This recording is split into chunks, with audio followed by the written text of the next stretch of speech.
record on this. Please mute your mic. It doesn't matter. We can't hear you anyway. So sorry about that. Oh, no, I'm on the wrong screen there. Use gallery view as the best view. Most people have probably known that anyway. You can exit full screen by escape on your keyboard. And we'll save the Q&A for the end of each agenda item. Please write down your questions or use chat for questions and comments. The meeting is recording right now, and I'm going to put it up on YouTube. I'll send a link. So here's the agenda. If those of you that came in, if you didn't sign the attendance sheet, there is one up there. Please do that. I assume I have all your emails. If I don't, please write it down. And also there's packets up there, which it looks like everybody got. I've been having a little bit of an issue with email. Jeff Everett, I sent you stuff. It didn't get to you. Rick, is Rick here? No, Rick. Rick, it didn't go to Rick. And Natasha, I'm having Steve DeMayo, who's on Zoom. Finally, he got it this morning. So if you didn't get something from me, I apologize. I sent it. So the first thing on the agenda, oh, I'm sorry, we have to go back. No, introductions, Kurt, we're going to make introductions. Okay. Do you have something to say first? Well, I do, but okay. Cheryl St. Peter, I'm the Secretary of Friends Across Lake and the project manager for our Watershed-Based Management Plan and the grants that we have. I think so. Okay. Go ahead. The people on Zoom I can't do. Right. How about you? Yeah. Hi, Kirk St. Peter. I'm with her. I'll introduce who's on Zoom just so that people know in the audience who's here. I can't move. Oh, can I move you over to that screen? I might be able to. Oh, there they are. See, that's who's on Zoom. You can see them. There's Jim Thibodeau and Cricket Bouchard. I think that's Cindy and John Branscombe and Steve DeMayo can wave. Donna Pomerantz, it's not Joe, it's Donna. And Steve Hansen from the University of Maine, he's on the board. Sue Sachecki, did I say that right, Sue? Yeah. Tammy Collins and Fred Flewelling. So we have Jim, Steve, Cricket, Fred, and Steve are all on the board. So there. I can't leave them up there though. No. Jay, if you don't mind starting, we'll start with you and just work our way around, just real quick. Jay Ward, West Side Road. Yep. Travis Crenshaw, Scormio Road. West Side Road, right? Yeah. Gary Nichols, West Side. Yeah. Jeff Everett, Miss Lane. Dave Forward, and remember my road. Austin Road. No. Oh, Huntress Road. Yeah. Gotta spend more time with Keith. You go that way. You know the same West Side. Road, the same West Side Road. Jeff Irving, Connection Road. You're lucky, We're going back that way? Oh, whatever. Okay. Eagle Flop, Carson Road. Michael Towitz, Connection Road.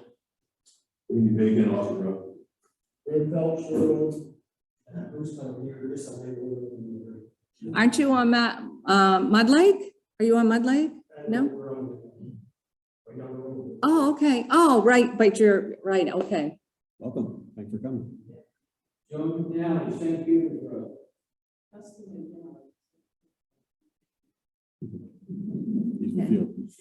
All right. We'll keep going here. I got 30 seconds worth of speech. Okay. I even had to write it down. So good morning and welcome to our 4th annual FOCL membership meeting. Today, Cheryl's going to be giving you all some very good news, some news that we got in the last 2-3 weeks. And I'm sure you've already heard some, but even more good news just yesterday, the day before, Thursday. So this, which has been the culmination of the efforts of many volunteers, Rodney, Danielle, Jeff, Carol, my brother, Rick, who else does our, well, anyway, we're going to go through people that do the executive monitoring and stuff. We have volunteers that have been working for us, doing all kinds of different things, governmental agencies, our board, private consultants, goes on and on. It's been a heck of an effort. It's a heck of a 2-year ride that we've been on here for Cheryl, especially. Been very busy, 3 years actually. And that's really all I have. And I can't wait till she gets a chance to tell you the good news because it's very exciting. Well, that's not really right at the beginning or anything, so. No, I just wanted We to have, tease them. It's a we tease. have minutes from our August 1st, 2020 meeting that you have in your packet and that I sent to most of you. We just need approval. If somebody's on Zoom and they want to make a motion, you have to do it in chat. I'm sorry. I really don't know what's going on. So I'll take a motion to approve the minutes. Okay, Jeff and, okay, Rodney and, what was your first name again? Joe, second it, okay. And all in favor? I recorded the meeting, so there shouldn't be any mistakes in the minutes. That's one thing about recording it. Oh, Jim's got his hand up. Is that your, okay. I can see these people, but you guys can't. Anybody have any comments or questions or anything on them? Oh, Steve DeMayo typed in yes. Thank you, Steve. And so those were approved. The next thing is the treasurer's report, and you should have that too. Actually, it's on the next slide. I'll get to that in just a minute, and we'll approve it, and hopefully.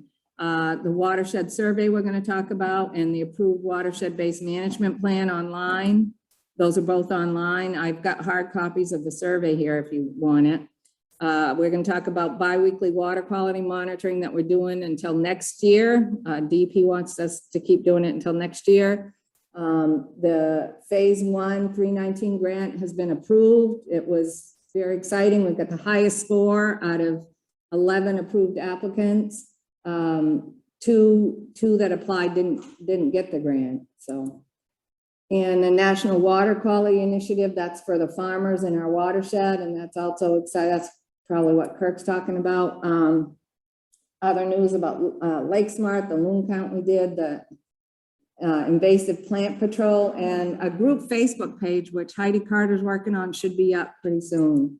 She was trying to get it done yesterday, but next to last thing would be, what can you do to help improve our water quality? Personally, we have to elect the board of directors.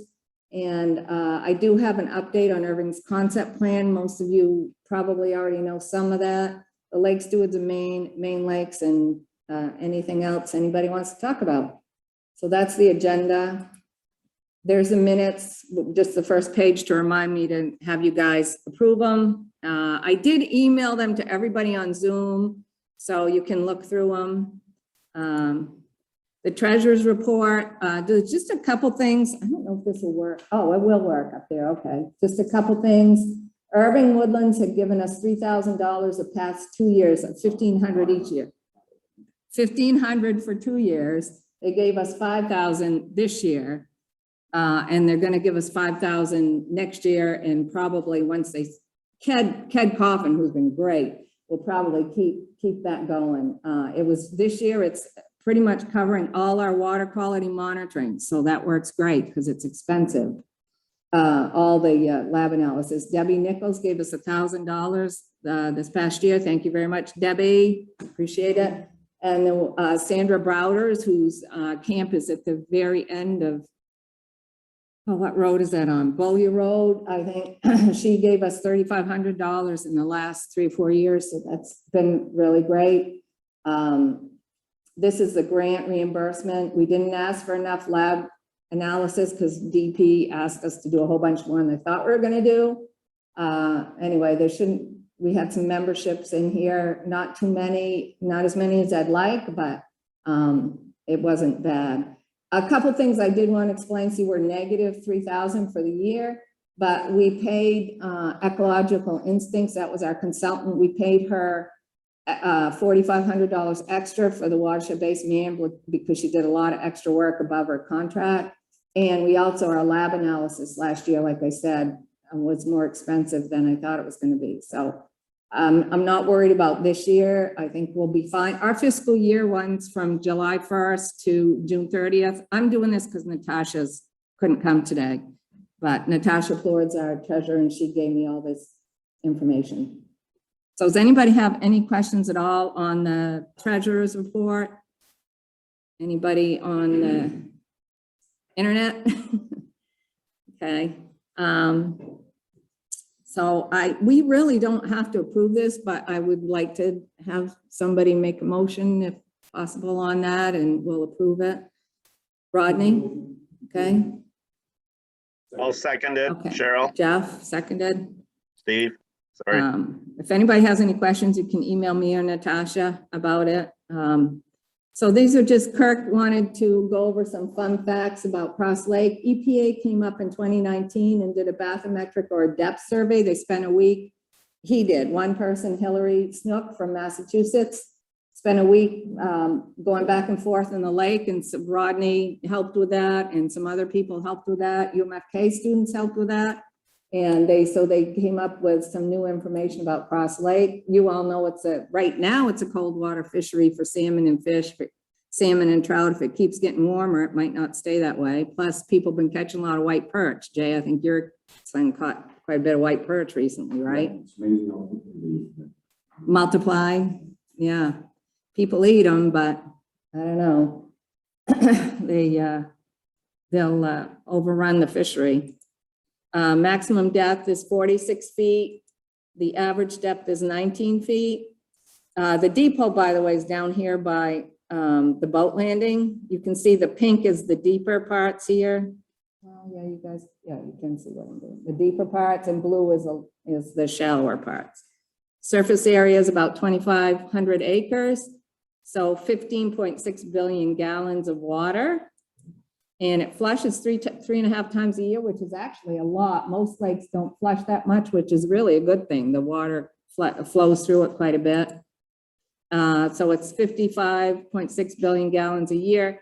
Kirk's been taking flow readings, and 80% of our flow, about 80%, because there's other brooks too, come from Mud Lake Thoroughfare, 15% from Dickey Brook, and 5% from Daigle Brook. Of course, there's Black Brook down here. And there's I can't think of the name of the other little brook over here. Minnow Brook, is that right, Steve? Minnow Brook. And so we do have some other water that comes in, but and one not so fun fact, Cross Lake has impaired water quality. So that leads to why are we doing this? The steps we've had to take to fix Cross Lake's problem, which Kirk had some trouble with when we started because he was ready to go start digging things up and stuff, but you can't do that. So you have to have a local initiative, which we do have. We have a Great Lake Association. We started in 2018, August. We did the survey in 2019 with a $1,000 grant from Lake Stewards of Maine. And in February of 2020, the survey report was completed. We were awarded that the 604B is the planning grant to make this watershed-based plan. And that doesn't work all the time there over there. So that involved water quality analysis, watershed land cover and modeling, which was a lot of work for our consultant. That's one reason she went over the budget. And we set water quality goals and action plan and milestones. These are the important, really important things that we did. So the next step is right now we got our watershed-based plan approved March of this year, and we got our 319 grant approved. The contract hasn't been signed, but it's been approved. So that was in July. So we got to get the funding, and that's phase 1 right now, and implement the actions in the grant application. So that's the steps we have to follow to get money. And we've done it. So now we can keep going with it. So a couple reasons why we did the watershed survey in 2019 was to identify the main sources of pollution across Lake, and also it's required. You can't get money without doing it.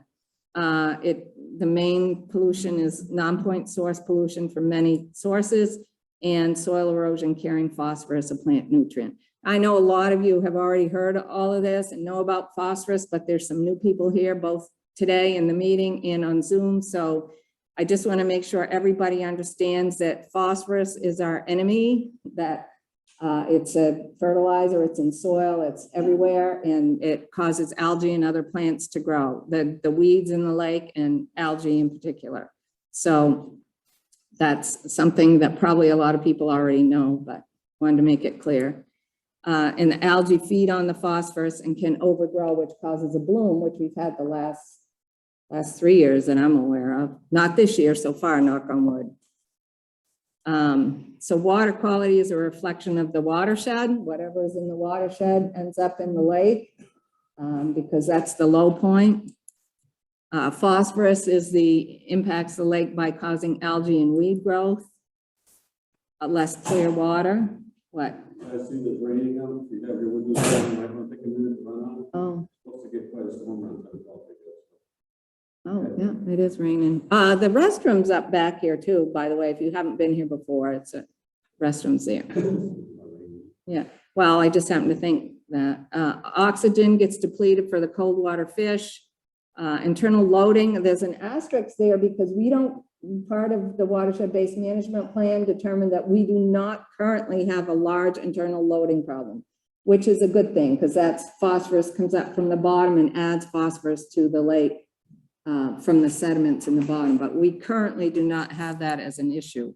All of this causes algae blooms, and this was in 2019. This is up by Sandy Point Road. I believe someone took this picture and sent it to me, and he wanted to get his boat out, and he wasn't sure he should go in the water. So this leads to man-made lake aging and eutrophication, which means the lake is dying more or less faster than it should be. So here are just a few algae safety recommendations. Again, we haven't had a bloom yet this year, but this picture here is a 1 meter transparency. It was taken in 2014 on Sabatis Pond, and we've had almost that bad in the past. Again, not this year, but don't swim, water ski, or boat in algae. Obviously, you see that stuff in the water, don't get in. It's totally fine to get in if you don't see that. Don't let your pets swim or drink. There's been dogs that have died in 2019. A couple dogs died. 3 were in 2018. They eat the scum on the shore. Rinse with soap and water if you're in dense algae. And there's DP has great information. Link there for more information on algae and what to do about it or how to avoid it. I sent 2 samples to EPA and DEP in 2020 of the bad blooms we had in September, October, and the EPA guy, Hillary, the same guy, got back to me just yesterday and said that they did show toxicity in the scum on the shore. So there was some toxic toxins produced, and he's gonna send me a detailed report soon. I don't have it yet. They've had problems with COVID, they can't get into their lab very often. So I'll let everybody know what he says. Not all algae is toxic. What you're getting at, unfortunately. Some Well, it's the scum on, the people on Zoom probably can't hear you over there, Kurt, but it's the scum on the shore that is most toxic, and that usually occurs in the fall. It's called cyanobacteria or harmful algae bloom, HAB, and it mostly occurs in the fall. But the stuff you see washing up on the shore that looks kind of like weeds and stuff, that's not harmful. So the survey was to identify this is Cross Lake, by the way, from up on the hill by Coulomb Farms there, and it's to identify the biggest soil erosion sites. We did all of the watershed. This is Cross Lake's watershed. I got a better picture. Agriculture and forest land. The Natural Resources Conservation Service did agriculture with UMFK with drones. We don't have that data. That's information they're using. Like I said, we got a $1,000 grant and we raise funds to do it. And when it's not used for enforcement or finger pointing. So if I contact you because you had a non-point source site in 2019, it doesn't mean anybody's going to come make you do anything to it. But if you want to, you can. So anyway, we had meetings about it. It raises awareness, obviously. Identified sites. This is a site, I can't remember if that's on St. Peter Road or Miffs Lane, but the southern part of the shoreline on the east side is very steep and lots of erosion. So we can get grants, as you know, to fix the priority sites, which is what we're doing right now. This is the people that were involved in the watershed survey. There were over 30. We identified 154 sites. Most of them were all on residential property. There was one at the boat landing, 10 town road sites, 20 private road sites, and a couple driveway sites. We rated them by impact. We were just guessing because most of us are not professionals at that. And we estimated the cost to fix them. So in 2020, Kirk and I reviewed the shoreline erosion sites and came up with 101. Some of them were fixed. This site right here, this is actually in Fort Kent by Black Lake. Jay, I think you might have been the one to identify that. And it's severe ditch erosion there. It goes right into Dickey Brook. And Fort Kent came in with us for the 319 grant, and they're going to get money to help fix that, 60% to help fix that, which is really good because it's in our watershed, and it will help Dickey Brook, which is one of our biggest contributors of phosphorus to the lake. So here are just a summary of the sites. As you can see, most of them that we found were shoreline erosion, some private roads, town roads, and a few other. So that's a watershed survey. Does anyone, I was going to stop at the end of the sections there and see if anybody has questions about soil erosion, phosphorus, which is the symbol is P for phosphorus, algae, or the watershed survey. And just so you know, this picture is on Google Earth. I just happened to see it October 11th, 2020, when they flew over Cross Lake with this, or took the satellite picture. And you can see we're blooming pretty bad. The whole lake is blooming green. And Square Lake down here is not blooming at all. Mud Lake is a little teeny bit green. Long Lake looks fine, and even Madawaska Lake looks fine. This is Eagle Lake. So we're blooming and no one else is, so not good. Yes. Okay, that's a really good question. I can answer that. The people on Zoom can't hear you in the audience, so I'll repeat the question. He said, isn't there a lot more farmland around Long Lake than Cross Lake? I don't know if there's a lot more, but there is a lot of farmland around Cross Lake, around Long Lake. And the reason, I've got a map I'll show you in a minute that shows that as a watershed. It's our indirect watershed, but Long Lake is much, much deeper. So it can handle way more phosphorus than Cross Lake can. Cross Lake is actually a fairly shallow lake. And they've also done quite a bit of work in the Long Lake watershed in the past. They haven't recently, not anything recently, but whoops. I shouldn't have done that. Whoops, sorry. Got to go back. My mouse is the control here. And I'll show you that map in a minute, and it shows, but it's a lot deeper. Long Lake's a lot deeper, so that's what helps it. Anybody on Zoom, if you have questions, you have to type them. I'm sorry, I have no idea why that's not working. But. Okay, so the second step that was in that 3-step thing you saw is the Watershed-Based Management Plan. Like I said, that just got done in March. It was a huge amount of work. Someone asked me in one of our other meetings, about the amount of work. When we started this, I think if I'd had any clue how much work it is, I might have had a lot more hesitation, but we're in it now, so we can't stop now. So this was just a ton of work. Yeah, when you're going through hell, don't stop. Yeah. So it'll be easier now. We've got the big things done. This was a really big thing, and it's required to guide the efforts and also where to focus the work. Where do you, they're not going to give you money and say, here, go spend it like they do for other programs, but they want to make sure you have priorities. So it's also required to get these 319 funds here. These are implementation funds to get money to, and they have lots of money. Last year, DEP had, or this year, I'm sorry, DEP had $1.2 million to give away. Sometimes they have to look for people because it's so much work to apply. They don't always I think last year's the first year they didn't give it all out. So anyway, where does our phosphorus come from? Some of you have seen this, zero. We have no point sources like us. Long Lake used to have the septic wastewater treatment plant that went into Long Lake, and they don't have that anymore. So, and that's helped us too. Wildlife, please don't feed the ducks. It's not good for the ducks, and it's also not good for the lake.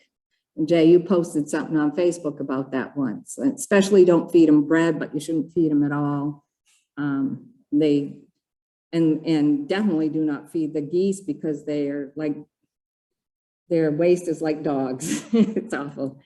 Groundwater from septic systems, 1%. Internal recycling, that's what I talked about a minute ago. That's 2%, only 2%. Atmosphere is 2%, which we can't do anything about. And a whopping 94% from watershed runoff, which is us and the tributaries into Cross Lake. So this goes back to that question asked before. 55% of that is from our direct watershed, which I have a map of in a minute, and 39% from the indirect watershed, which is Long Lake, Mud Lake, up above us. So they do contribute phosphorus to our lakes, but Kirk took samples last year, and it's at a certain level that we'll never get below that without doing work in their watershed. So here's that map again. This was used to update the depth and volume of Cross Lake. And with our phosphorus samples that Kirk and I collected in 2019 and 2020, DEP calculated the mass of phosphorus in the lake by depth, which determined that like I said before, we don't have an internal loading problem, which if you've heard in the news, sometimes there's some lakes downstate that have had alum treatments, and it's incredibly expensive, millions and millions of dollars. And that's to treat the internal loading. So it's probably a good thing we don't have that yet anyway. So here's that map I was referring to before. This is our indirect watershed. This is Long Lake and Mud Lake, and this is McLean Brook that comes down here. And this is our watershed, the green, yellow, tan, and pink. And this is the east branch of Dickey Brook, or East Fork. It's called East Fork of Dickey Brook. This is Lakeview, right up in here. You can see that our watershed goes almost all the way to Lakeview, or past it in some instances. So the West Fork of Dickey Brook and Daigle Brook, this is where we are right now, Daigle Pond. So this is in our watershed, okay, Daigle Pond. This is, and our watershed is very, very large because of these brooks that drain into Cross Lake. And this is, this was our consultant, Ecological Instincts, when she was doing the modeling. And as you can see, Long Lake and Mud Lake, that indirect watershed is very, very large, and it does contribute to Cross Lake, but it's attenuated in Long Lake and Mud Lake. In other words, a lot of that phosphorus is absorbed in those two lakes and doesn't make it to Cross Lake. So they split this up into 29 different subbasins and did modeling. It was a ton of work. So this is our direct watershed, like I just showed you, and there are some other lakes in our watershed. Burgoyne Lake up here, Black Lake, which is where that road site is, right here on the West Fork of Dickey Brook, Daigle Pond right here, and Dickey Pond, which if you've ever been in there, it's not much more than a big mud puddle, right, Kirk? It was very, very shallow and yucky, but anyway, so we have, so 58 square miles. It's very large with 4 towns and 4 townships. Our big tributaries are what I just said, Daigle and Dickey Brooks, and the Mud Lake Thoroughfare, which comes in right here. You probably all know that. It's 45% forested, 29% wetlands. These are the hatch. This is a big Cross Lake fen, it's called. It's a protected area. This is the bog, also protected area. And there's wetlands on the brooks too, Dickey and Daigle Brooks. And 23% agriculture, which is almost all up in the upper watershed. There's some here along 161 in Cross Lake, which you drove by when you get here, obviously. But all this agriculture up in St. Agathe, Frenchville, a little bit in Fort Kent is all in our watershed. You would never guess that. 3% development, which is residential roads and open spaces. and about 280 landowners. Most of them are us around the lake, people around the lake. So where does the phosphorus in the direct watershed come from? This was what you just saw. This is a pie chart, 45% forest, 23% agriculture, 29% wetlands, and 3% residential. This is the contribution of phosphorus by the modeling. It's 77% agriculture, 20% forest, 10% forest, 9% wetlands, and 5% development. So that's the breakdown of the modeling they did for the watershed-based plan. So the end of the plan is 10-year goals. It's that we have fewer algal blooms and meet the state water quality standards. The state water quality standards, by the way, are that you do not have culturally induced algal blooms, which means it's induced by people's activities. In other words, farming, development, roads, so that's their standard. And that you have a stable trophic state, which we're going to talk about in just a minute. So we're going to try to get the TP is total phosphorus, try to get it down to 14. Right now we're at 17 parts per billion. So that would be 3 parts per billion lower, which doesn't sound like a whole lot, but it really is. It will make a difference in fishing, swimming, and water clarity. So that's, this was the technical advisory committee came up with these. We picked 14 and the steering committee also voted on that they had a lot of discussion about it, wanted someone to go lower, but there's reasons we can't go lower. And I'll explain that in a minute. So direct watershed phosphorus load, Kirk, stop me if I'm going too fast. So right now we're at almost 2,800 kilograms a year total coming into the lake. And we want to reduce that to 1878, which is a reduction of 900 kilograms a year. And you'll see why we picked that number. There's a very good reason. It wasn't just, we didn't just pick it out of the air. So that's 32% reduction. And some projects to accomplish that in the next 10 years, this is a 10-year plan, are to the National Water Quality Initiative project for the farmers. That's specifically for farmers, nobody else.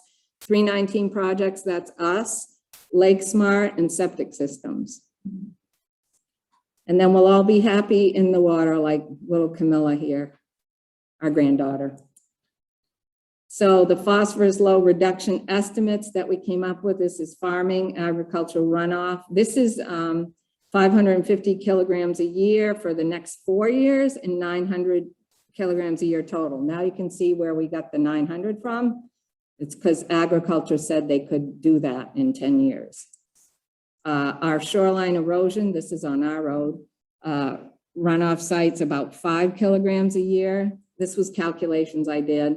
Gravel road sites, private and town, about 1 kilogram a year. That's down by the boat landing. The ditch was eroding there.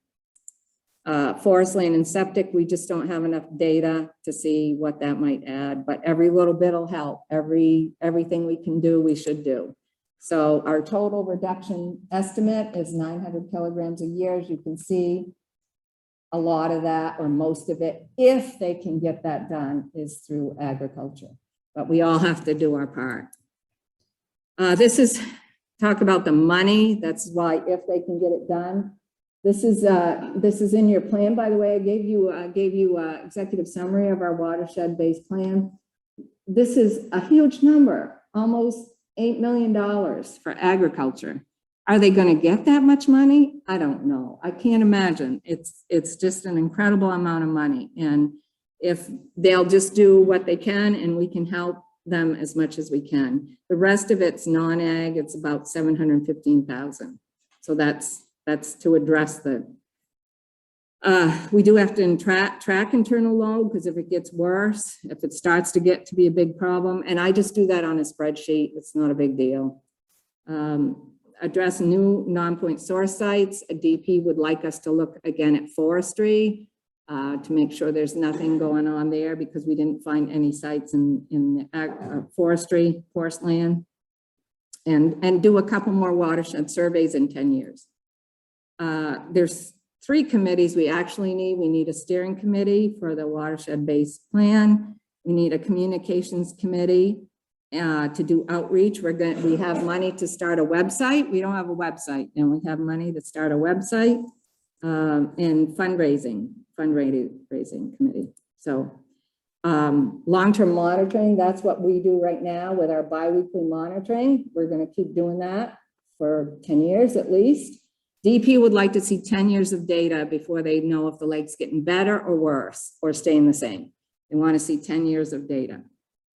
So that's, and this, again, this is our consultant, Jen, she's great. She's going to work with us on the 319 grant too. She goes, she's never worked on a plan that had $8.7 million price tag to it. So whether we get that, that's what the agriculture people asked for in their assessment. So a lot of money. So here's the 3 committees meeting. They're only going to meet twice a year. Steering committee is going to determine if the goals in the plan are being met. And if not, we'll amend the plan. Communications committee is going to determine how to get information out to people about our grants and what we're trying to do. And because so far it's been just a few of us, the Facebook people, Danielle helps on Facebook with the ice, when we did the ice out and things like that. But we got to do a better job, and we need help with the website. And fundraising committee to see how we're going to pay for all this stuff. So I got this in your packet too, and I sent it out. Here's the people that so far I have listed. And these are all focal people for the steering committee. If you're on the communications committee or fundraising committee, I also put you on the steering committee. These are people outside of focal that I think should be part of it, and we'll set that up within the next few months. So if you're interested in any of that, or you're good, or you have talents that you think you could help, please volunteer, because we need as much help as we possibly can. So this is a little bit technical. This is the last part of the watershed-based plan. The technical advisory committee, which was a bunch of great people from DP and our consultants.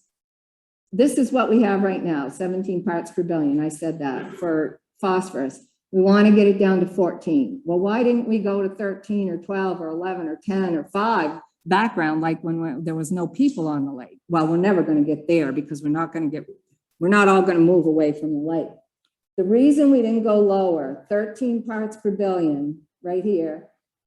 Every other week last year, Kirk took samples from the Mud Lake Thoroughfare, and what he got for a number was 13. So 13 parts per billion is coming in to our lake from Long Lake and Mud Lake, and on average. So we're never going to get lower than that unless we go work in the Long Lake, Mud Lake.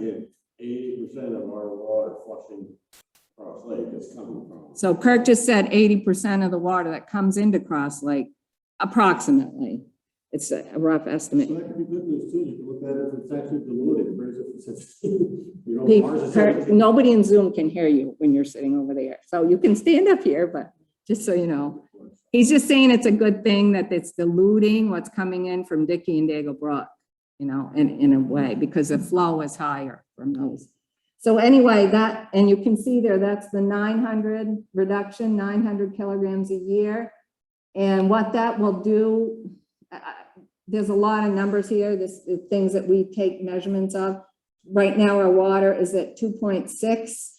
Oh, my mouse is sliding down. 2.6 clarity meters, get it up to 3. So that's clearer. Our average mean, that's our average. And this is the amount of time we bloom, 21% average time during the summer. It'll get it down to 10%. So we'll see a lot less blooms. It doesn't mean it's not going to ever bloom again. It's just going to be less blooms. So that's the new target is 14, 900 kilograms a year. We just said that, and 90 kilograms a year over the next 10 years will get us there. Permanent reductions. It has to stay permanent. So any questions about the watershed-based management plan, our action plan, or the water quality targets? And by the way, this is one of the photos that got DP interested in helping us, because in May of 2011, there's a big sediment plume coming in from Dickey Brook. Probably the potato fields were bare.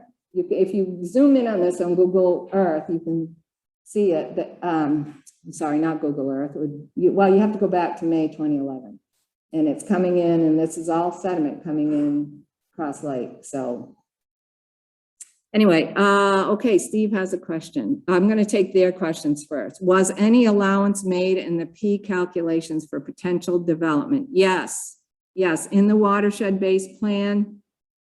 They did a whole section on future development and climate change, two things, future development and climate change. And they figured we were okay with that number. It would be better if we could get lower. I can't remember what's all in that section, but with the 14 part per billion, we were okay with that. So there's a whole section, Steve, in the plan on that. Any other questions on Zoom or anyone else here? Okay, that's the big thing, was that watershed-based plan. Okay, I'll keep going. Oh, shoot, I must have done a whole bunch here. Okay, water quality is the next section, and we are measuring that biweekly, and it's been measured on Cross Lake since '81. There was a big gap after Ray Martin passed away, and nobody took it over, and it's just, I don't know what the communication problem was. We didn't have a lake association, so there's a big gap in data there. This was Kirk when COVID first started. He's obviously just joking around. We did it in April of last year before the ice went out. And this was in May of this year, just after the ice went out, and there's still ice on the lake. So, and that's our little Camilla there who loves the lake. So the first water quality measurements were in 1981. In 2004, Cross Lake was listed as impaired way back in 2004 because of high phosphorus levels and low water clarity, which is our exact same problem today. DP did a total maximum daily load report. It was approved by EPA. That helps them get money from EPA. If we didn't have that and we weren't listed as impaired, we wouldn't get any of this money. They only work on lakes that are officially declared impaired and have a TMDL. 2019, see the big gap there between 2006 and 2019. We started our bi-weekly Secchi Blitz, and I'm not going to thank everybody until we get to the picture. We have a picture of everybody. Dissolved oxygen and temperature profiles. Kirk and I do that at stations 1 and 3, which you'll see in a minute. Chlorophyll A samples and phosphorus samples. We did the Watershed Survey, which we've talked about a lot, and more monitoring. In 2020-21, more monitoring, and the watershed-based plan was developed. By the way, we have gone faster than any other lake association. Kathy Hoppy tells me that all the time. She said that from 2018, when we started, till 2021, I don't think there's been any other association or watershed district or anything that's gone as fast as we have. So Kirk, even though he wanted to start digging in the lake, it's we've gone pretty fast. Yeah, you would be done by now. Where would the money come from, Rodney? Rodney said we might be done by now, but I don't know where we'd get the money. So just so you know, you might see us out there every other week, especially in front of Jay and Natasha's camp on West Side Road. There's 12 stations around the lake that we've been monitoring since 2019 to 2022. They start up here by Dickey Brook, and they go way down by the Square Lake Thoroughfare. So these are the 12 stations, and we have 8 wonderful people that do that from May to October. And the DP's analyzing the trends in different parts of the lake. Obviously, a lot of people in the north end of the lake think it's worse than the south end because it's way shallower and you get more weeds and all of that kind of thing. Kirk and I do water quality samples at stations 1 down here. This is the deep hole. That's the deepest part of the lake right there. And station 3, which is up in front of West Side Road. So we take dissolved oxygen and temperature profiles all down through the water, and we collect water samples there. So biweekly samples were also collected. Kirk did this from Mud Lake Thoroughfare in 2020. That's the average that I told you, the 13 parts per billion. And he also took storm event samples from Dickey Brook, and those were obviously not very good, which was kind of a given. The flow measurements in 2021, which he started in 2020, gave the 80% from the thoroughfare. So just a little bit so everybody understands why are we doing all this measurement? Well, you classify lakes in Maine and maybe nationwide by the trophic state. That's how productive a lake is, okay? So this is Jordan Pond down in Acadia National Park. It's very clear, no algae, no inputs, no nutrients. This is other lakes, high nutrients with warm water fish and no cold water fish. Cross Lake has looked like this before. That's not us, but so it goes from clear lakes to kind of a pea soup where everything grows because there's plenty of phosphorus in the water. And this is Cross Lake in 2019. That was a bloom in the fall. You have an increased probability of blooms when the phosphorus is greater than 10 parts per billion. So you can see why we take phosphorus samples, and we're right here. But we don't want to stay there. We want to go down here, right? We don't want to go up here. So that's the trophic state. And there's an index. If it's less than 31, it's unproductive. In other words, it doesn't have a lot of algae and nutrients. If it's greater than 61, it's productive. Anybody want to guess where we are? No, nobody dares. This is Cross Lake data. And based on the SecuDis readings, this is the SecuDis is the water clarity. We have a TSI of 84, which means we have lots of nutrients for plants and algae. So we're a productive lake. We're up in this productive area. I'm just going to show 3 slides from the Watershed-Based Management Plan that talk about we measure 3 parameters. We measure SecuDis transparency, which is a little black and white disc that we put down in the water, and you look through a scope and you just see how far you can see it. If you can see it past 2 meters, it's likely not going to bloom. DEP's definition of a bloom is anything less than 2 meters because it measures how much algae is in the water, really. You can see that our average annual is 2.7. But lots of years, our minimum annual water quality is less than 2 meters, minimum. That means it blooms sometime. It might be October, it might be September, it's hardly ever in June or July. It's sometime it's going to bloom, minimum. This is the minimum. So that's the data from Cross Lake. This is Cross Lake. The depot. The second one is the phosphorus, and you can see our recent average has been higher at 17 parts per billion. Historically, it was 16. And there's that big gap I was talking about where nobody took any data. So we measure that. And the third thing we measure is chlorophyll A, which is the green pigment in plants. Like obviously when the lake blooms, it's green, right? You look at it, the picture I showed, it's green. So the chlorophyll, if it's greater than 8 parts per billion, you're more likely to have a bloom.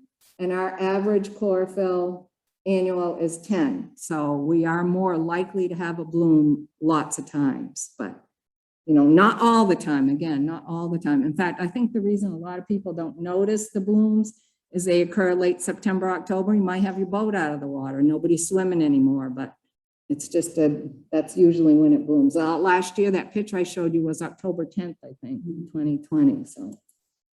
So here's the wonderful people who do that monitoring. There's Daniel and Rodney Deshane with their scope and their SecuDis.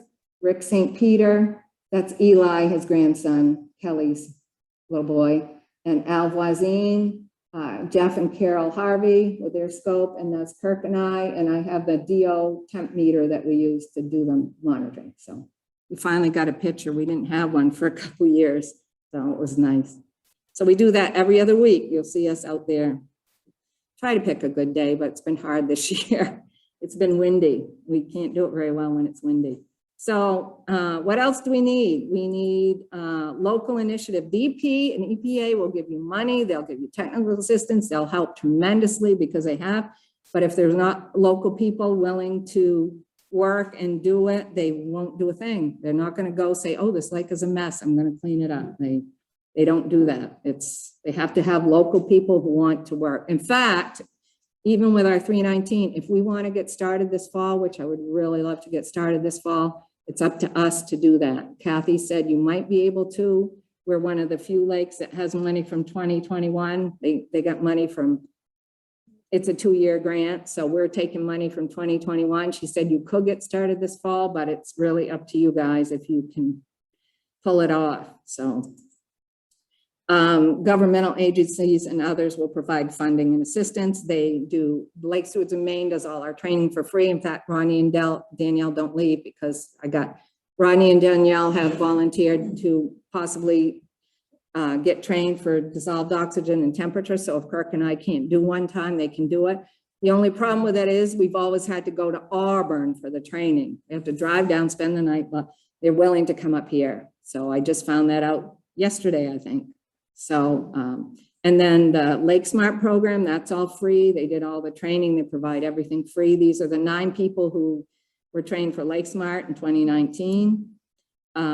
Property owners, it's all voluntary. There's no mandatory, no enforcement, it's all completely voluntary, whoever wants. In fact, I reached out to the top 20 something people that had shoreline erosion, and a couple of them said they didn't want to do it, and that's totally fine. I've got 101 sites to pick from, so I can find other sites.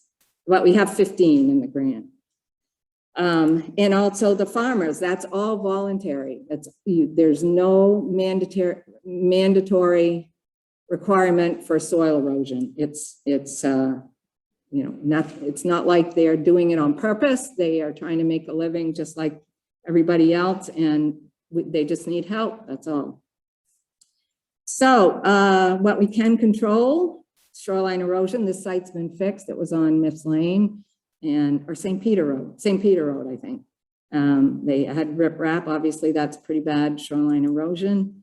Gravel road erosion, private and town.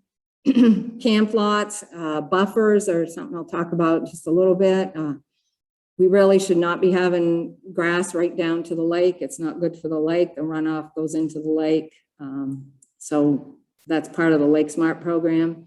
Logging roads and forestry roads.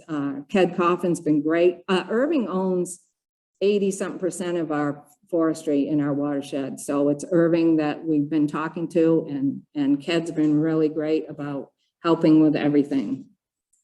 Agricultural runoff is obviously where we can get the most bang for our buck, and that's where we'll give all the money we can, obviously.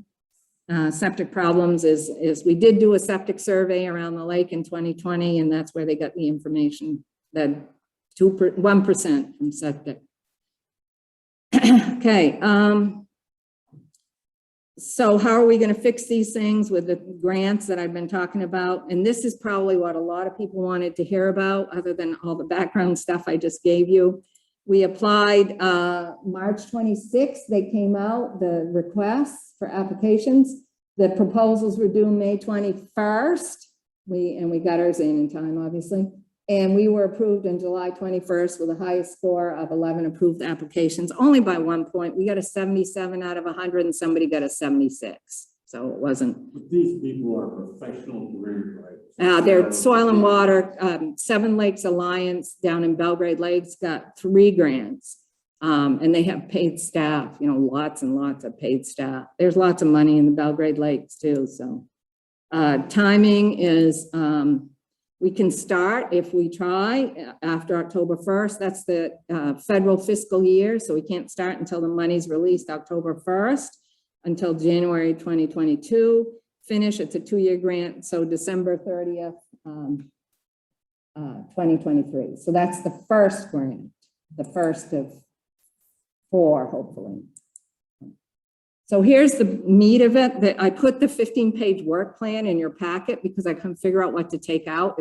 It's long, there's a lot to it, but you can look through it if you want. There's 60% grant, they pay 60%, 40% match. So for each project that we have, that's the farmers, we gave them more than that, 75-25, because that's what they asked for, and that's fine. So this is what I asked for, and the reason I asked for that amount is they pretty much say they go from 50,000 to 150, so I kept it on 150. But somebody asked for 153 and they got it, so, but I wouldn't go much over that. We have 3 cover crop practices for farmland, and that was Kathy Hoppy worked with Dwayne Terrio from the Soil and Water Conservation District. So that's about $69,000. This TA is, they have to hire someone for technical assistance. They don't have enough staff up there. They have to hire somebody to, and we're going to help pay for that, to hire somebody.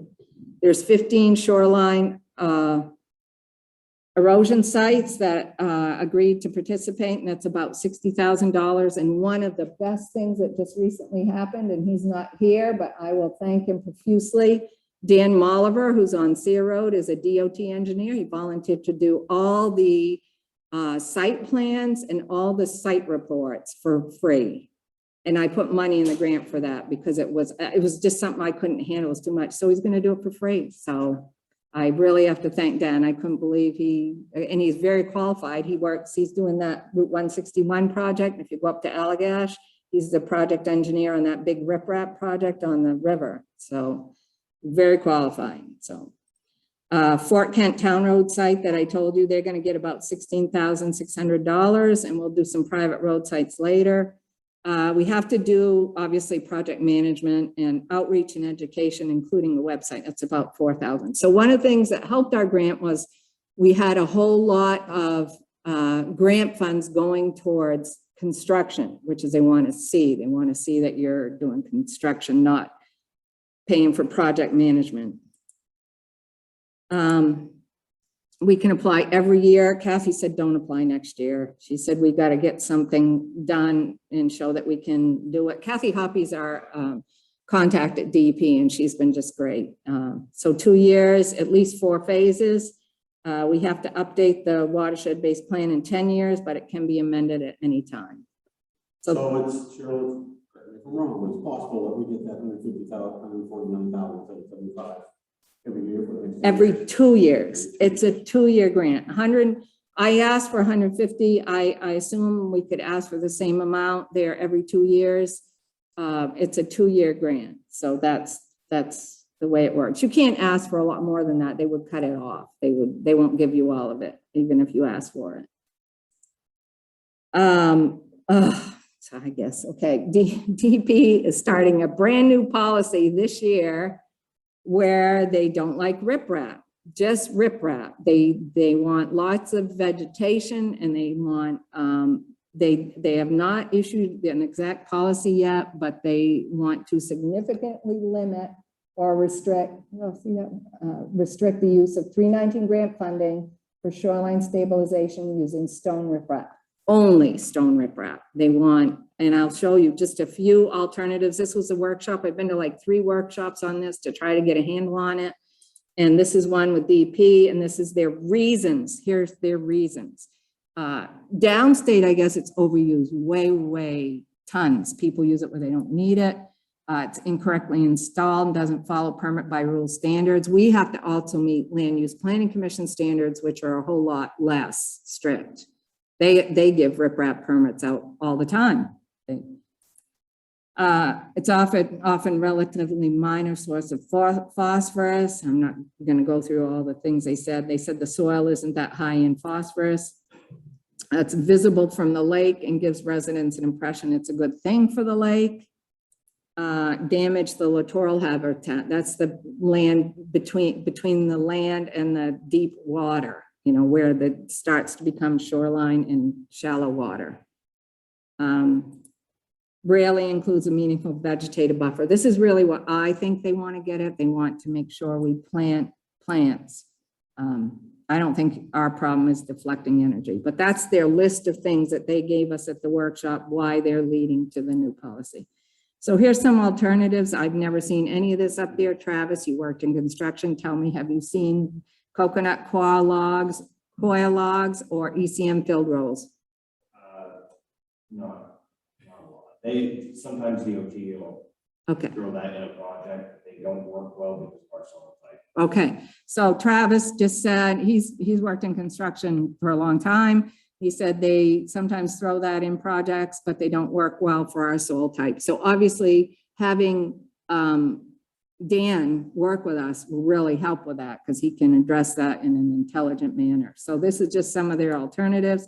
This is another thing, live staking. The one nursery I talked to up here to help us with this said they never heard of it. So I don't. It doesn't work well in our soil. Okay, same thing. Travis said it doesn't work well in our soil type. Again, a lot, and Steve DeMayo's on, and Steve and I have talked quite a bit about native plants, where I'll show you our soil zone in a minute, and we're way up there, obviously.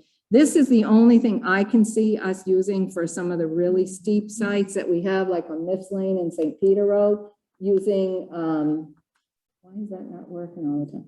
Using riprap at the toe of the slope, but lots of vegetation up above. I can see that working for our steep slopes. And that's one of the only things. They had a lot of other alternatives, which I'm not going to get into because I don't think they'd work. And the one thing I'm worried about was trying to find some local sources we talked to a couple of nurseries, and anyway, Steve knows a lot about native plants, and he hopefully will help with that. So here we are. I just wanted to look in case someone said, well, what can we plant? We're in the very coldest zone, 3B, way up here. There's Square Lake, there's Long Lake. They don't show Cross Lake, but we're in there. So very coldest zone. So a lot of plants that they recommend, DEP recommends, won't grow here. So any questions about the phase 1 grant, the shoreline stabilization, or future grants? Now, let's see. I don't see any questions in Zoom here. You guys have any questions, you can put them in Zoom. I'll get to them. I got the page up. I can look at it. So, Yeah. you don't want to choose what, some idea. what Okay. Kind of plant. I'm gonna give us exceptions up here. Yeah, besides, you don't want grass. Oh, grass. Okay. So Debbie's asking questions about if we're not supposed to use riprap, what do we use? And basically grass doesn't count at all. Grass counts, it's almost like bare soil, but the one, Wendy Garland was up here. She's the head of the non-point source program from DEP. And she actually recommended riprap on some of the sites that she was at on our lake. So I think we can use riprap. We're just gonna find some of the sites that are gonna not, they may say you don't need that, just plant plants. And plants that will work here, like that grow natively here. You know, bushes work, blueberry plants, shrubs. Doesn't have to be things you can't see through. That's definitely not the case. You don't have to lose your view. Okay. So any other questions on that? It's a new policy. So just this year we're guinea pigs, I guess. And so aren't the other ones that have got the grant. So we'll see. We'll try our best to do more vegetation, and it could be interesting if we do good things and they use it as examples for other lakes. So we can use the money for agricultural erosion. Whoops. Shoreline, we can use it to purchase plants. We can use the funding to purchase plants and get the right ones. For roads, obviously that kind of looks like the road site we're working on this time, and gravel driveways and stuff. So I think the last, almost the last section, God, how long have I been talking? An hour. This is what Kirk was really excited about, and it is, that's here in the, oh, it's the town office. The town office is, yeah, the town office is closed today. So this is, I think, what Kirk wanted to talk about is the National Water Quality Initiative project. Our grant application had 5 support letters. That's all you can have is 5 attachments. And so that we did get 5.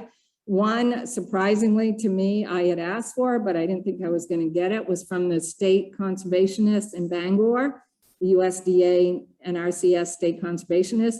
And he talks about how important the National Water Quality Initiative Cross Lake Watershed Project is. And here's just a couple things he says.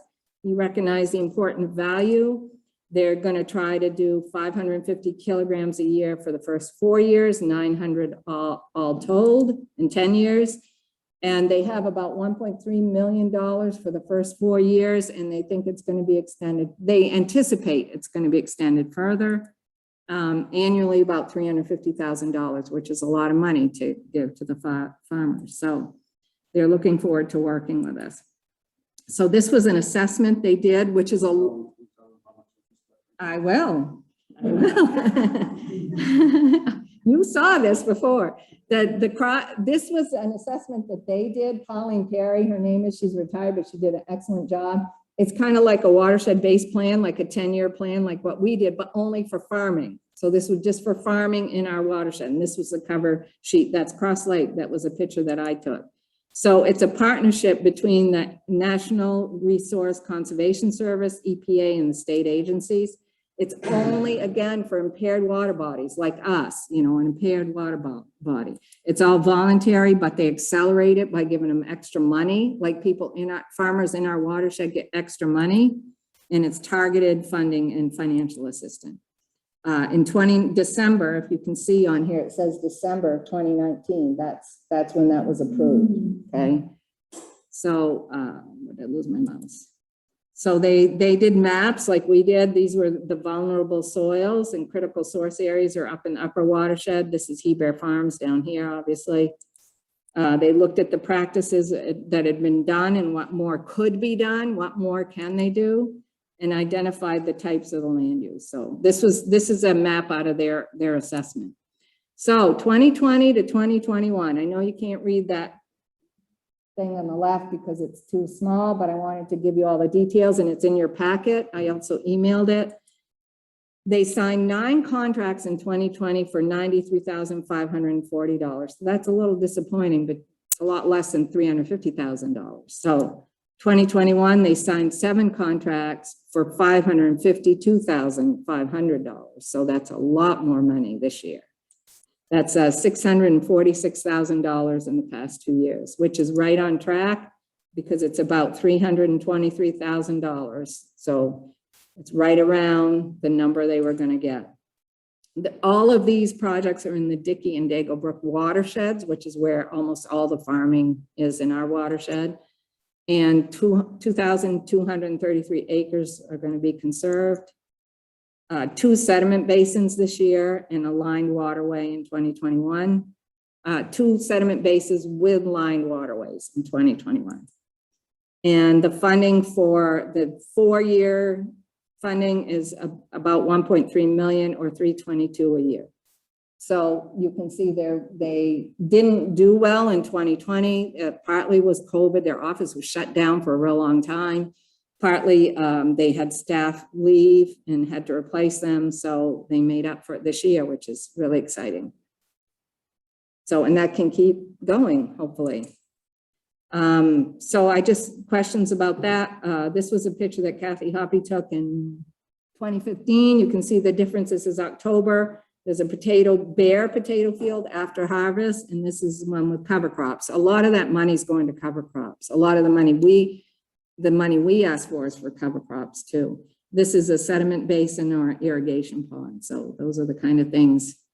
We have no control over any of this money. We did have partly to do with why Fort Kent got the money, because they knew we had a strong lake association and we're doing a lot of work to help. So that they transferred the money from the Central Heuristic District up to the Fort Kent District. So, and that's the only part we played in it, other than we did a lot of outreach. Kirk and I were on an outreach committee and we did a lot of outreach. But other than that, it's all up to NRCS. Steve DeMayo commented about the plants. He said, what you want with plants is root systems, different plants with, yeah, Travis is shaking his head, Steve. So, okay, oh shoot, I didn't mean to do that. Okay, just, I'm almost done. FOCL's process with all the partners from the start, just because I know some of you guys have been involved from the beginning, but some people don't know What actually started this was Irving's concept plan, which we're going to talk about at the end, because we didn't realize how bad Cross Lake was until we read DP's review of it, and they were very concerned about the development on Cross Lake. So they did a very thorough review, and we read some memos, and that's really what started FOCL. So we started August 4th, 2018. June of 2019, we did the Watershed Survey with all these partners. This is the Maine Forest Service. Randy Lagasse and Jay did the forest land, the Natural Resources Conservation Service, and UFK. So we got a grant for $1,000. So that was our first grant. And then in June of 2019, we started the Secchi Blitz. The people here that do that were trained, didn't have to drive to Auburn for the first time. And we did more monitoring with DEP and the Lake Stewards of Maine. We did the EPA, Hillary Snook came up from EPA and did the bathymetric survey for free. He spent a week in our apartment and was out every day. Mowing the lake, he called it, because they drive back and forth. It's like you're mowing the lawn. We had a gravel road workshop with DEP in August. Luckily, we did all kinds of group stuff in 2019 before COVID hit. We sampled the wetlands and the streams with DEP. That was where Kurt found out how messy Dickey Pond is. And the NRCS National Water Quality Initiative project got started. It was started in December. LakeSmart, again, that was free with Maine Lakes. Again, all this in 2019. Then we started on the Watershed-Based Management Plan with a grant for $17,419. So that was our grant for that. And then now, and we still doing the Secchi Blitz, and we got a 319 grant for almost $150,000. And the big thing is the National Water Quality too has $646,000. So we're spending money, we're getting money, and we're spending money, which is the only way we're gonna fix this. So some other news, LakeSmart has been totally revised, and I'll send out new forms with our membership invitation after the meeting. The program manager is planning on coming here September 18th. If you have a property you would like to have her evaluate, even if you've had it evaluated before, let me know. It's a Saturday in September. That's what we're looking at. We haven't done any evaluations this year because they totally changed everything. So she's new too. We did the Loon Count on July 17th, which we found 10 adult loons and no chicks, which is a sad face because at least we kind of think the eagles on our lake are killing the chicks. We haven't had any chicks for a few years that I'm aware of. If other people see chicks, please let me know because we haven't seen any. And Madawaska Lake has a couple. Invasive plant patrol is a fun thing. I think next year we'd like to start that because there are invasive plants in lake moving further north and north all the time. Big Lake down by Calais, they have big invasive plants, and that would be a fun thing. It's one of the fun things to do instead of all this hard work. Heidi Carter's putting a group Facebook page called Cross Lake Community up. She's been working on it. She thought she'd have it done before the meeting, but she didn't. So because now we have to approve somebody's post, and I don't like that. Like somebody lost a tube and they want to know where it is. And I just want you guys to be able to post whatever you want. And it's too hard the way it is now. Okay, so what can you do for Cross Lake? Support FOCL, obviously, spread the word about what we're trying to do, renew or join your membership. The membership, our fiscal year, by the way, is from July 1st to June 30th. So that's the memberships go out after this meeting. Participate in projects if you have a site and provide financial support, which a lot of you do. This is what I was saying before, buffers, it can be small plants, shrubs, things like that. Doesn't have to hurt your view. Join the LakeSmart program. We really need people to try to do that. Cover all your bare soil. We have erosion control mix if anybody wants some. 3 or 4 people got some last year. Septic systems are another thing. Replace them if they need it and pump them every 2 to 5 years. Roads. Rodney, that's you back in 2019. Keep gravel roads maintained, participate in grant projects, and be active in your road association. So those are 4 things you can do now. Here's just simple techniques from DP. Cover and protect all soil with ECM. I said we have some, or plants there. Infiltrate runoff. Don't let it all go in one, big concentrated flow into the lake, and direct it to stable vegetation. So those are just 4 easy things to do. Okay, we're done with all of that talking, unless anybody has any questions about, yes. Where does the sewage go from here? What's it like sewage from the lake? How's that getting there? Goes to Eagle Lake, doesn't it, Kurt? Do you know where our sewage? Well, once they empty the sewer. Pelletier, when he pumps it out. Does it go to Frenchville or? I know, but you have to act on, so we have to stay in because they have to. Oh, they have to hold it for a while. Anybody know where they take it? It's either Frenchville or it was Eagle Lake at one time. Somebody asked where the sewage goes when they pump out the holding tanks or the septic systems. So I don't know if somebody on there knows. Okay, so we have to, this is our current list of board members. There's 20 of us. I haven't asked if everybody still wants to serve. There is one board member who's not active at all, but if anybody new wants to come on, we'd love to, we can have up to 25. So when we first started FOCL, we tried to pick people from all around the lake, each road. We were looking, we wanted representatives from all around the lake. So I don't know if you wanted, just someone wants to motion to re-elect the whole board as is. It's a 1-year term. We voted on 1-year terms. So anybody got any? Yes. Okay, Jeff Everett just moved. We re-elect the existing board as is. Fred has his hand up. Does that mean you second it, Fred? I can see a few people here. Oh yeah, Fred seconded it, I guess. Fred Flewelling. All in favor? Okay, everybody here raise their hand. Okay, thank you guys. Again, we do have one member. Yeah, we got room for 5 more. It would. Anybody, any nominations from Zoom? I can move. No? Okay. Yep. Other business, I gave you some handouts. This is just this is going okay. I've talked too much, but I've got some Irving content plan updates. You guys probably are interested in that. Everybody is. I always am. And then the Lake Stewards of Maine is looking for money in Maine Lakes. Our membership expires in October, and anything else anyone wants to talk about. And somebody did call me.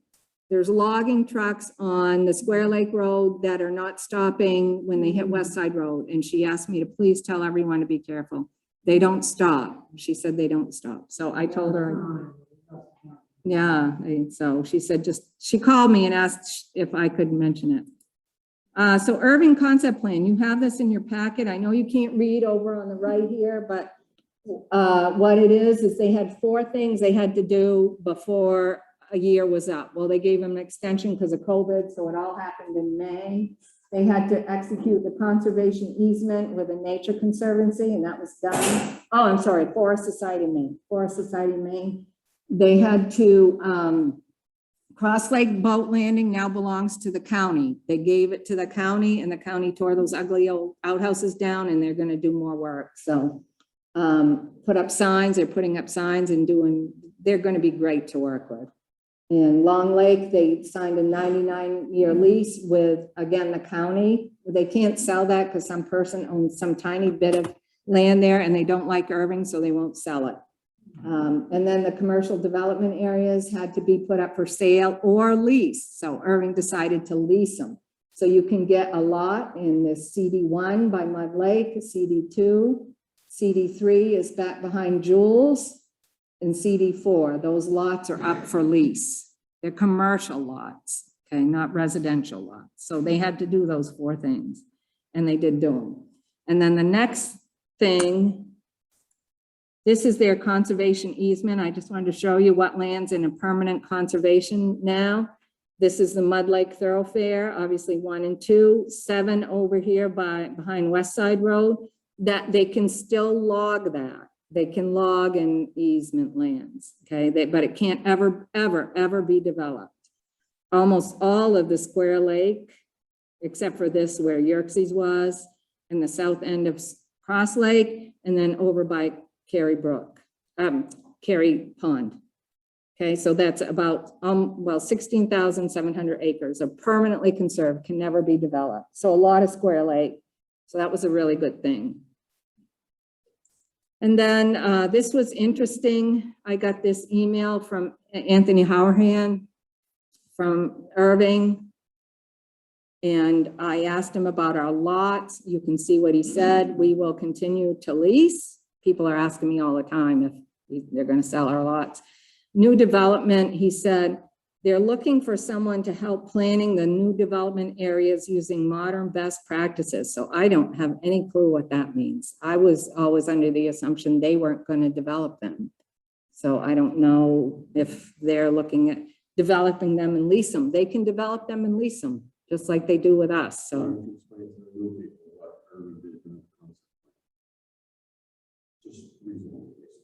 Oh, Kirk just asked me to explain the rezoning. No, I'll show you on the map. Okay, on this map, you can see around Cross Lake, there's Cross Lake A, B, C, D, and E. Those are the 5 now zoned for residential development around Cross Lake when it was passed on September 11th, 2019. There's also zoning at Square Lake right here, and Long Lake A, B, and C, but 5 around Cross Lake. They're zoned for residential development. Whether it's a 30-year plan, so they can, just like Plum Creek, Plum Creek did nothing and they turned it all back. So it's up to them what they do with it. They could lease them, I don't know. So billing, you all know you got your bills from St. John, New Brunswick, and they're going to centralize all their billing and eventually allow online payment and with a credit and debit card, which would be good. So if you try to reach her though, up in St. John, her name's Jocelyn. I guess she's hardly ever there. It's very hard to get a hold of her. Someone told me they tried to call a bunch of times. So. Oh yeah, okay, yeah. How much does it cost to mail from here to Canada? She mentioned that. Yeah, and they didn't tell you. Jeff Everett just asked how much it costs to mail to Canada. I can't remember because it's $1.20 or something like that. $1.10, $1.20. Yeah, I wrote to her and I said, you didn't mention how much it costs to mail it there. You can still mail your bill, your payment to Fort Kent, and Cheryl Tebow, who's great in Fort Kent, will mail it to St. John. You can still do that. But so yeah, it's funny when they moved everything and everything was late. So Lake Stewards of Maine is looking for money. They're the ones who do the monitoring. They've got a $50,000 a year grant from this Ram Island Conservation Fund. I'd like to have us donate $100 to them. They've done training and they provide our equipment. And if you guys are for that or whatever you think we should do. Yes.